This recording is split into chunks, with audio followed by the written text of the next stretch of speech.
Nos da mucho gusto saludar, como siempre, al doctor Luis Carlos Ugalde, director general de Integralia Consultores, una empresa, usted lo sabe, de análisis de riesgo político.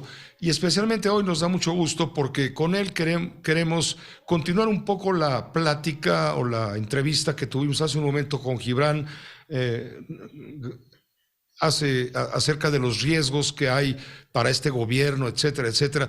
Y me da gusto, le digo, porque coincide. Luis Carlos Ugalde e Integralia realizaron un esfuerzo, un trabajo de sistematización de los grandes problemas que tiene México y, más allá de eso, de los riesgos que está corriendo México en este 2023. Y le hemos pedido a Luis Carlos que nos ayude a alertar, que nos ayude a advertir cuáles son esos riesgos. Bienvenido, doctor Luis Carlos, un saludo muy cordial.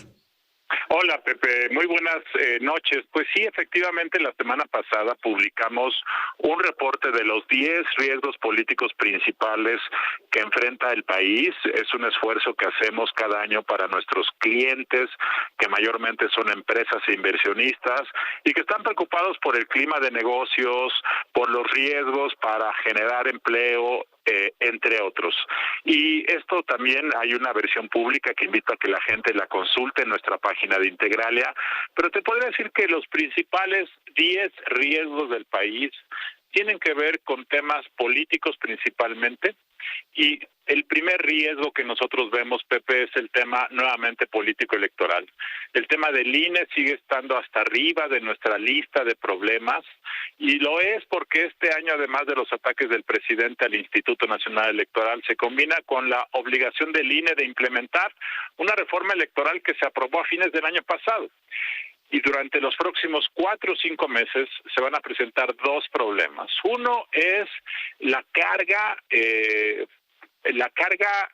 organizacional y operativa que el INE va a tener que hacer para poder llevar a cabo esto, para que la gente que nos escucha nos entienda. Es como si a cualquier empresario le dicen: en los próximos 6 meses tienes que correr al 85% de tu personal directivo, hacerlo sonriendo, sin problemas, y además generar una nueva estructura de la empresa. Esto es imposible para cualquier organización, y menos para el INE, que tiene que organizar la elección del Estado de México y Coahuila y además la elección del 2024. Tal forma que este es un riesgo para la fortaleza del INE, que tiene que organizar la elección del 24, y va a estar acompañada, Pepe, también del problema de que va a haber muchos litigios laborales por esta reforma, va a haber muchos litigios constitucionales, de tal forma que el primer semestre del año va a ser bastante complicado para el INE, y por eso es el riesgo número 1. Y lo es, Pepe, porque la estabilidad democrática de un país es condición necesaria para el clima de negocios. Un país que no puede resolver sus problemas electorales de forma pacífica se convierte en un lugar inestable para la economía, y ese es el problema que nosotros estamos viendo que podría eventualmente ocurrir en 2024. El segundo riesgo tiene que ver con el tema de la inseguridad y de la militarización. Fíjate que nosotros publicamos este reporte hace 10 días, y 3 días después de que lo publicamos sucedió el desafortunado accidente del metro, y unos días después la militarización del metro de la Ciudad de México.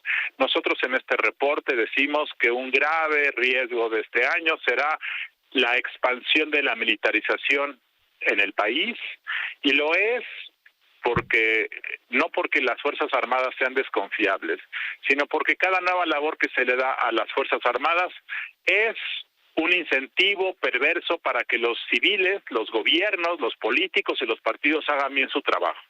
Si los civiles se dan cuenta que los militares resuelven todo, si esto fuera el caso, entonces los civiles se sientan en sus laureles, y cada vez que hay una bomba roja que puede explotar, se la pasan a los soldados.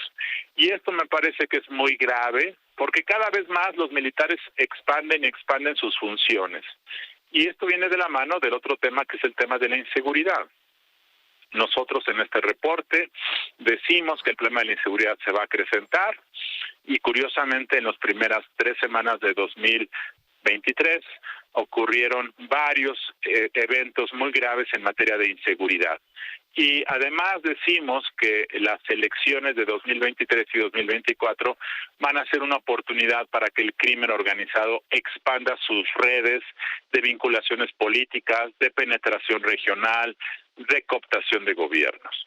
Estos son dos de los riesgos que te quería mencionar y te quiero mencionar dos más de los 10 que trae este reporte.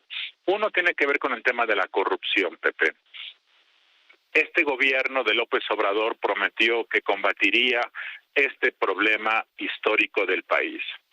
Y lo que se observa es que el problema no se ha combatido, es decir, no se ha castigado al pasado, y dos, no se está previniendo la corrupción presente y futura.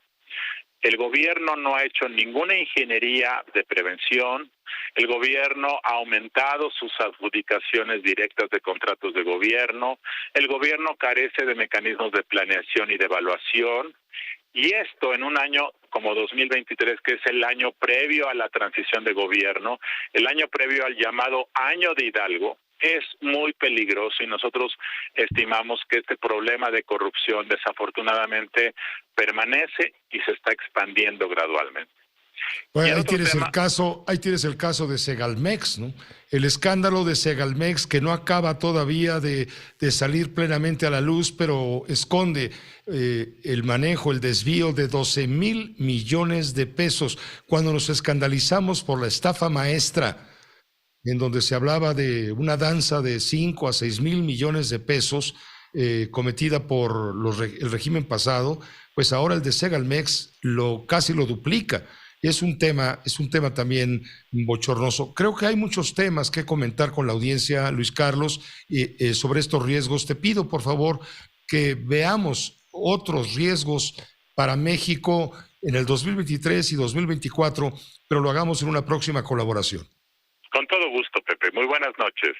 Gracias, Luis Carlos Ugalde. Muy buenas noches, director general de Integralia Consultores. Ya con esto que nos dijo, nos deja bastante tarea para no dormir.